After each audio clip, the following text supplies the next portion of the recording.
Cyclone Biparjoy को लेकर अब स्थिति स्पष्ट हो चुकी है कि यह साइक्लोन गुजरात के तटीय इलाकों से गुजरेगा और उस वक्त उसकी रफ्तार 135 किलोमीटर प्रति घंटे की होगी। यानी यह साइक्लोन गुजरात के तटीय इलाकों में तबाही मचा सकता है।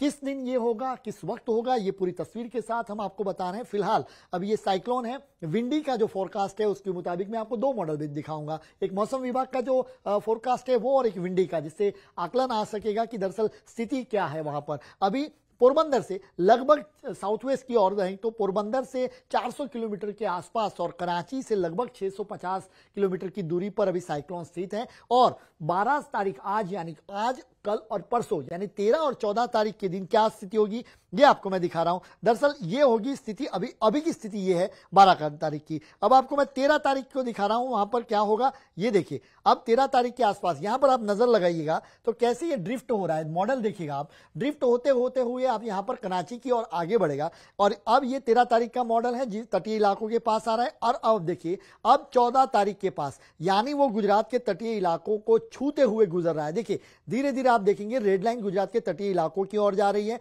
और अब 15 तारीख जो सबसे उस दिन ज्यादा बारिश देगा इन गुजरात के तटीय इलाकों को छू चुका है। और यहां पर खासतौर पर जखौ, मांडवी और ये ओखा भी आप देख लीजिए, वहां पर भी ये असर देखने को मिल रहा है। यहां पर नजर लगाइए, अब वो गुजरात को हिट कर चुका है। यहां पर आप देखें गुजरात के तटीय इलाकों से गुजर रहा है, तब इसकी रफ्तार बताई जा रही है। ये देखिए आप इस पर नजर लगाइए, गुजरात के अंदर ये आप देख लीजिए, यहां पर जखौ और यहां ओखा, ये ओखा, जखौ और ये कच्छ का पूरा इलाका, यानी इस जगहों पर वो सबसे ज्यादा मांडवी नलिया के पास वहां हिट करेगा। और ये 15 तारीख और भारी बारिश देने की और वहां से वो गुजरेगा, यानी 135 किलोमीटर प्रति घंटे की रफ्तार होगी। ये विंडी का फोरकास्ट है। आपको अब मौसम विभाग का भी हम फोरकास्ट दिखा देते हैं। मौसम विभाग का ये आज का और अभी का थोड़ी देर 12 तारीख का आप देख सकते हैं और सुबह 5 बजे का इन्होंने यहाँ पे येलो मैसेज अभी इन्होंने फ्लैग ऑफ किया है, मौसम विभाग ने बताया है। और जिस तरीके से मैंने कहा था ये 400 किलोमीटर दूर है अभी पोरबंदर से और 660 किलोमीटर आप कराची और नलिया के आसपास से यहां पर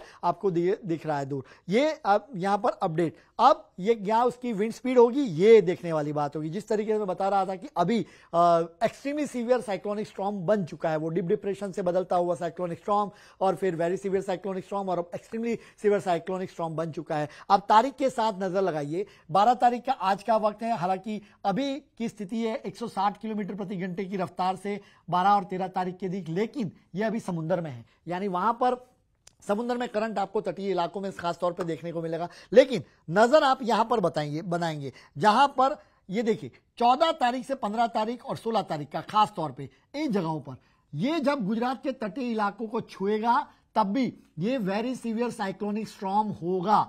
यहां आप नहीं देख लीजिए, यहां 14 तारीख और 130 से लेके 115 का जो गस्टिंग चुकी शुरू जैसे गुजरेगा तो वहां 130 140 की गस्टिंग स्पीड होगी वहां पर, जो 155 तक जा सकती है और 125 से ये 150 तक जाती है 14 तारीख और 15 तारीख को 105 से 125 तक जा सकती है। यानी इन इलाकों में काफी तबाही मचा सकता है ये साइक्लोन। और ये उसके बाद हैवी रेनफॉल, और वो भी हैवी टू वेरी हैवी की बात की जा रही है। किन किन इलाकों में, तो ये कच्छ, देवभूमि, द्वारका, पोरबंदर, जामनगर, राजकोट, जूनागढ़ और मोरबी डिस्ट्रिक्ट, ये तटीय इलाके। और न कि केवल, चूंकि जैसे ही कच्छ से गुजरेगा तटीय इलाकों के बाद बनासकांठा, साबरकांठा, पाटन, महसाना, गांधीनगर, अरवली, इन इलाकों में और खासतौर पर ऊपर की ओर जब ड्रिफ्ट करेगा तो इन उदयपुर तक आपको इसका असर देखने को मिलेगा। ये विंड स्पीड की बात मैं जो कर रहा था उसके मुताबिक ये 15 तारीख की आप देख लीजिए, 14 और 15 130 से लेके 120 वाला 15 तारीख को 120 के आसपास होगा। और अब आपको मैं मैप के जरिए दिखाऊंगा जिससे आपको अंदाजा लगेगा कि क्या क्या स्थिति किस इलाकों में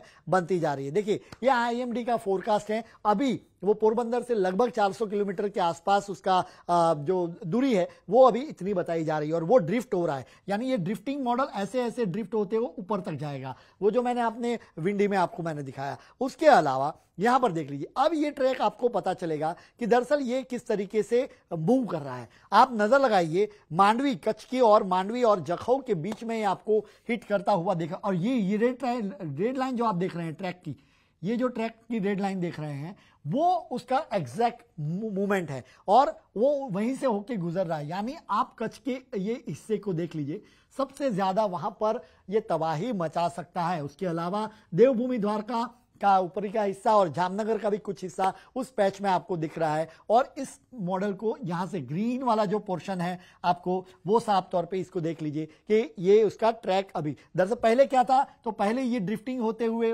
ओमान मस्कत की ओर जा रहा था, फिर वो ड्रिफ्ट होते बताया गया कि पाकिस्तान की ओर जा रहा है और अब ये ड्रिफ्ट हुआ है और ये गुजरात के तटीय इलाकों की ओर जाता हुआ दिख रहा है। ये फोरकास्टिंग ट्रैक है जो मौसम विभाग ने बताया है। और ये देखिए आप उसी तरीके से 16 तारीख को वो गुजरात के बाहर यानी पर 16 तारीख को इन इलाकों में भारी से अति भारी बारिश और खास तौर पे अब आपको मैं दिखाऊंगा कि मैप के जरिए तो ये हैवी रेनफॉल किन किन जगहों पर होगा। दरअसल 14 तारीख को वो सुबह से पास आना तटीय इलाकों के पास आने की शुरुआत होगी। तो उस समय पर ये heavy to very heavy rainfall isolated places यानी कि आपको जहां जहां ये येलो पैच दिख रहा है वहां पर भारी बारिश होने का अनुमान है कुछ जगहों में। तो उसमें ज्यादातर सौराष्ट्र के इलाके हैं और कच्छ का भी, कच्छ और सौराष्ट्र को आप मिला ले तो ऊपरी का हिस्सा बोटाद, सुरेंद्रनगर से ऊपर का जूनागढ़, पोरबंदर, देवभूमि द्वारका, जामनगर, राजकोट, मोरबी और कच्छ, इन इलाकों में भारी बारिश देगा। ये 14 तारीख का पूर्वानुमान। 15 तारीख पर नजर लगाइएगा। 15 और 16 में यहां रेड अलर्ट बता दिया है यानी heavy to very heavy rainfall,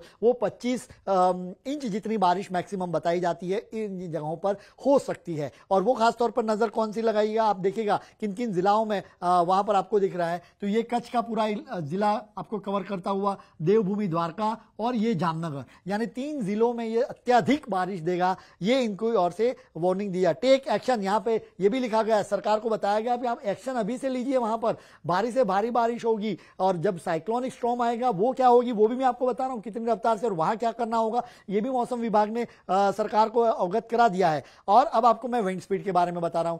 14 तारीख का जो विंड स्पीड है वो आप नजर लगाइए। जैसे वो गुजरात के तटीय इलाकों से गुजरना जब शुरू होगा साइक्लोन, तब क्या स्थिति होगी ये आप देख लीजिए। ये येलो अलर्ट पर आपको जो दिख रहा है यहां पर, तो ये इन्होंने कहा है कि यहां 55 से 65 यहां देखो 65 किलोमीटर प्रति घंटे की रफ्तार 14 तारीख के आसपास। और वो चीज आपको यहां देवभूमि द्वारका में देखने को मिली। यहां पर आप जो ये पूरा जो येलो लाइट येलो जो पैच दिख रहा है वहां पर 40 किलोमीटर से 50 किलोमीटर प्रति घंटे की रफ्तार से हवाएं चलेगी। तो ये उस दिन की बात है 14 तारीख को। लेकिन 14 आफ्टरनून के बाद क्या कुछ स्थिति रहेगी वो भी आप देखिए। बाकी जगहों पर तेज हवाएं गुजरात के सारे इलाकों में, और ये जो आपको थोड़ा रेड यहां पर जो ब्लैक जैसा पोर्शन दिख रहा है वहां पर गस्टिंग स्पीड 30 से 40 की होगी यहां पर। यानी आप ये उत्तरी गुजरात और दक्षिण गुजरात की बात कर ले तो यहां 30 से 40, कच्छ में 55 से 65 और सौराष्ट्र के कुछ एक जिले को छोड़कर 40 से 50 किलोमीटर प्रति घंटे की रफ्तार से हवाएं चलेगी। ये 14 तारीख का पूर्वानुमान है। और अब 15 का मैं आपको दिखा देता हूं, थोड़ा जूम इन करूंगा बेटर क्लैरिटी के साथ तो आपको अंदाजा लगेगा। देखिए ये जो है वो डेडली है, 125 किलोमीटर प्रति घंटे की रफ्तार। यानी इन जगहों पर जो मैं आपको दिखाने जा रहा हूं, ये जो इलाके हैं खासतौर पर वहां पर 125 किलोमीटर प्रति घंटे की रफ्तार जो 135 तक जा सकती है, कई बार 155 तक जा सकती है, ऐसा अनुमान है। यानी ये बहुत खतरनाक है। ये 1998 के साइक्लोन उस समय की बात आपको याद करा देगी। यहां पर देखिए उसके बाद यहाँ जामनगर और देवभूमि द्वारका में भी आपको इस तरीके का असर देखने को मिल सकता है। और ये 100 और उसके अलावा जो आपको ये ब्राउन में यहाँ मोरबी में भी आप देखें तो यहाँ 100 किलोमीटर प्रति घंटे की रफ्तार, 100 से 120 की बात कही जा रही है, 120। और उसके अलावा 80 से 100 होगी यहाँ राजकोट में, 80 से 100 किलोमीटर प्रति घंटे की रफ्तार, 60 से 80 इन जगहों पर जो आप लाइट येलो देख रहे हैं वहां 60 से 80 के आसपास होगा। यहां 50 से 60 का भी आपको मैं पैच दिखा देता हूं। ये 50 से 60 वाला है जहां पर प्रति घंटे की रफ्तार हवाएं होगी। और यहां पर ये पूरा जो पैच आपको उत्तर और दक्षिण यहां पर 30 से 40 किलोमीटर प्रति घंटे, यानी यहां पर भी हवाएं तेज तो चलेगी लेकिन सबसे जो घातक जिसे कहें वो आपको 125 किलोमीटर, ये बहुत डेडलीस्ट होती है। 125 से 135 यानी वो बड़ी तबाही इन इलाकों में खास तौर पर मचा सकते हैं। ये आपको वार्निंग के तौर पे आपको मैं मॉडल के तौर पे दिख रहा हूं। ये स्टॉर्म की साथ जाती हुई यहां पर दिख रही है। और ये पोरबंदर नवलखी के साथ 15 जून जो हाई टाइड जो आपको देखने को मिलेगी, ये 2.61 मीटर यहां पर आपको दिख रही है। और ये हाई टाइड होगी वहां पर नवलखी, ओखा में। तो कहां ओखा में तो देखिए आप ये नवलखी बंदर पर 7.54, ये सबसे बड़ी हाइट वहां पर देखने को मिल रही है टाइड। तो तो ये हाई टाइड वहां पर इन इलाकों में होगी। ये अगेन फॉरकास्ट आपको दिखा रहा है 14 तारीख को क्या होगा, और 14 तारीख को ये हिट होता हुआ ये इस तरीके से गुजर रहा है। अभी भी अगर ड्रिफ्ट होता है तो फिर कहाँ मूव होगा, लेकिन ये आज का पूर्वानुमान है, 12 तारीख का पूर्वानुमान है कि ये इन जगहों पर होगा। और अब तैयारियां क्या कुछ हुई है सरकार की ओर से, वो मैं आपको तस्वीरों के जरिए दिखा देता हूं। ये तस्वीरें हैं जो मुख्यमंत्री ने वहां पर मीटिंग बुलाई, आपात बैठक, और ये कमांड कंट्रोल रूम में ये मीटिंग वहां पर शुरू हुई है। वहां पर ये सीएस हैं, उनके साथ रिलीफ कमिश्नर से लेकर तमाम अधिकारी, एनडीआरएफ, एसडीआरएफ, मौसम विभाग के अधिकारियों के साथ लगातार बैठकों का सिलसिला जारी है और पल पल की डिटेल यहां पर ले रहे हैं। उसके अलावा ये तस्वीर दूसरी भी आपको दिखा देता हूं, जहां पर मुख्यमंत्री देखिए डीजीपी हैं गुजरात के, ये तस्वीरें लगातार, ये जो आप मैप भी देख रहे हैं कि वो पल पल की जानकारी मुख्यमंत्री हैं वो वहां पर ले रहे हैं और अपडेट जो वो लेते जा रहे हैं। और जहां इंस्ट्रक्शन देखो ना, ट्रैक की और भी बता रहे हैं कि किस तरीके से ये ट्रैक जा रहा है। और ये मनोरमा मोहंती हैं, बाकी अधिकारी यहां पर बैठे हैं जो उनसे जानकारी दे रहे हैं कि किस तरीके से इसका ट्रैक होगा। और इसके बाद डिप्लॉयमेंट की बात की जाए तो वहां पर 6 मंत्री हैं जिनको अलग अलग जगहों पर भेजा गया है। ये एनडीआरएफ की टीमें हैं, वो अभी पूरी तरह से तैनात हो चुकी हैं एनडीआरएफ की टीमें, और वो किस जगहों पर तैनात होगी वो भी आपको मैं बता रहा हूं। एनडीआरएफ की टीमों को वहां डिप्लॉय किया गया है। 14 टीमें अभी हैं, एसडीआरएफ की भी 14 के आसपास टीमें वहां पर हैं, और एनडीआरएफ की टीम 14, यानी 28 टीमों को अलग अलग जगहों पर डिप्लॉय किया गया है। वो तस्वीर और वो मैप के जरिए भी आपको दिखा दूंगा, तो उससे और क्लैरिटी इस मामले में आ सकेगी। कि मैप के जरिए आपको दिखाता हूं कि एनडीआरएफ और एसडीआरएफ कहां कहां पर है। जहां पर आपको लाइट ब्लू जैसा दिख रहा है इन इलाकों में, तो वहां पर एसडीआरएफ की टीमें तैनात है। यहां पर एसडीआरएफ है, अभी की स्थिति है ये, इसमें बदलेगा क्योंकि जैसे जैसे ट्रैक और नजदीक आएगा तो सरकार और जो एनडीआरएफ की टीमों को है वहां पर तैनात करेगा। ये आपको जो दिख रहा है वो एसडीआरएफ एनडीआरएफ की है, और यहां पर भी एसडीआरएफ है, ये ब्लू, ये यहां पर एनडीआरएफ है पोरबंदर में, यहां पर एनडीआरएफ है,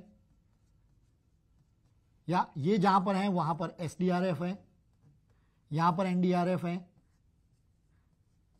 फिलहाल की स्थिति है यहां पर आप देखें, ये स्थिति देखें तो ये जो ग्रीन जोन है यहां पर एनडीआरएफ और एसडीआरएफ इन जगहों पर, खासतौर पर एनडीआरएफ और एसडीआरएफ दोनों को यहां पर रखा गया है। अभी गांधीनगर में डिप्लॉय है, यहां पर एनडीआरएफ भी है और एसडीआरएफ भी है, इस जगह पे भी एनडीआरएफ है। और चूंकि ये हेडक्वार्टर जैसे हैं यहां पर बड़ौदा में, यहां से बड़ौदा से यूनिट होगा उनका, वहां से मूव होता है और यहां से भी मूव होता है, यानी इन जगहों पर ये मूवमेंट होगी। और इसलिए ये एसडीआरएफ अभी तैयार तैनात है, एसडीआरएफ एनडीआरएफ दोनों जगहों पर टीमों को तैनात किया गया है। उसके अलावा जो ताउते के समय पर जो प्रेजेंटेशन था और जिस तरीके से वहां पर उस समय की बात की जाए तो कम से कम हताहत हुई थी, तो उस समय क्या कुछ किया गया था उन चीजों को देखा जा रहा है। मंत्रियों को तैनात किया गया है। कच्छ में जैसे बताओ तो ऋषिकेश पटेल है वहां पर, उसके अलावा देवभूमि द्वारका में खुद गृह राज्य मंत्री कैंप किए हुए हैं। अलग अलग जगहों पर अलग अलग मंत्रियों को प्रशासन के साथ वहां पर जिम्मेवारी और जीरो कैजुअलिटी के अप्रोच के साथ कि अभी आप लोगों को सुरक्षित जगहों पर शिफ्ट कर लीजिए। लेकिन जब 135 किलोमीटर प्रति घंटे की रफ्तार वहां पर चलती है तो उस समय पर नुकसान का अंदेशा ज्यादा होता है। और ये देखिए ड्रिफ्टिंग स्पीड, और वो वहां पर होगी और ड्रिफ्ट कर रहा है जिस तरीके से, वो काफी नुकसान खासतौर पे कच्छ के इलाकों में वहां पर हो सकता है। इसके चलते सबसे ज्यादा फोकस राहत बचाव टीम और सरकार की ओर से वही कच्छ की ओर है कि वो जखौ और मांडवी और नलिया का वहां पर, क्योंकि स्ट्रेटेजिक इंस्टॉलेशन भी वहां पर हैं अपने डिफेंस के, तो वहां पर कम से कम नुकसान हो, ये सबसे ज्यादा प्राथमिकता फिलहाल सरकार की ओर से जताई जा रही है।